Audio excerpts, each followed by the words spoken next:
नया फिर दिन हुआ पुरानी रात का, करे सौ शुक्र हम खुदा की जात का, खुदा की जात का नया फिर दिन हुआ।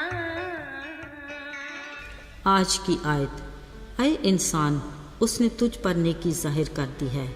खुदावन तुझसे इसके सिवा क्या चाहता है कि तू इंसाफ करे और रहम दिली को अजीज़ रखे और उसके हुजूर फरोतनी से चले।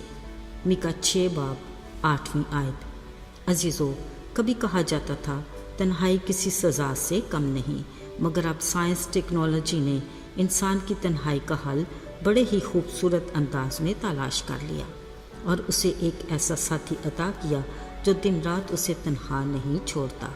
हाँ अजीज़ों, साथी हो तो ऐसा हो। ज़रा देखिए, अभी भी हमारा साथी हमारे साथ ही है।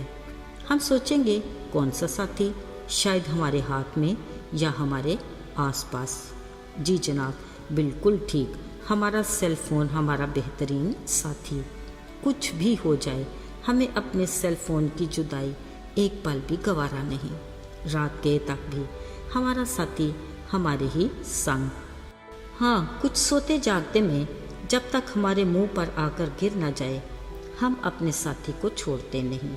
इसमें अभान नहीं कि सेल फ़ोन वक्त के साथ हमारी ज़रूरत भी है और हमारी बहुत सी मुश्किलात का हल भी। मगर अजीज़ों, आज हम इसके बारे में मनफी चैप्टर को बंद ही रखेंगे। अक्सर होता यह है कि हम झट से दीगर मैसेज पढ़ के फ़ौरन जवाब भी देते हैं, मगर खुदा के मैसेज को जो उसके कलाम की आयत की सूरत में होता है पढ़ने की फुर्सत नहीं मिलती।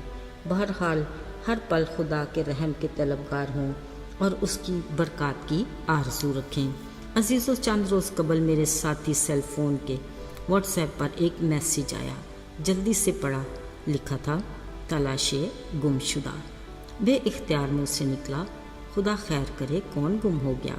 खैर, पढ़ा, अल्फाज कुछ यूँ थे।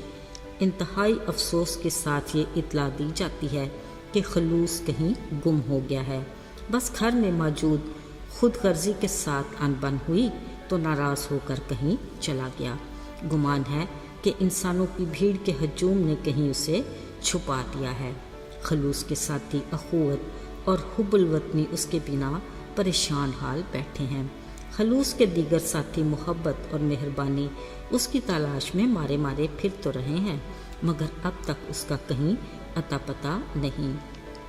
अजीज़ों, खलूस की अदम मौजूदगी में शरपसंदी और तासुब ने मिलकर तबाही मचा दी है।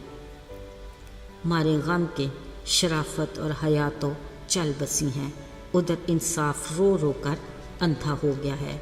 खलूस की गुमशुदगी में मुआशरा शदीद परेशानी का शिकार है और इंसानियत तो गोया अपनी आखिरी सांसें ले रही है। कोई है जो खलूस को कहीं से भी ढूंढ लाए। अजीज़ों, हकीकत में इस मैसेज का हर लफ्ज़ हमारे लिए गौर तलब और लम्हाए फ़िक्रिया है। ज़रा सोचिए, क्या वाकई खलूस कहीं खो गया है? पास ही से हल्की सी आवाज़ आई, अभी भी शक है क्या? देखा सामने खुद गर्जी खड़े मुस्कुरा रही थी। बोली, अरे भाई, जो खलूस खो गया तो क्या गम, मैं हूँ ना, और मेरे साथ ये हसद और बुग़्ज़ भी तो हैं। खुद गर्जी का अभी ये कहना ही था कि हसद और बुग़्ज़ ने मुझे हैरत के समंदर में डाल दिया। फिर न जाने कहाँ से अखुवत और हुब्बुल वतनी के कराने की आवाज़ आई, हमें बचा लो, हम डूब चले। सोचा कोई तो होगा जो इन्हें हाथ बढ़ाकर बचाए, मगर अफसोस खलूस नहीं तो फिर कुछ भी नहीं।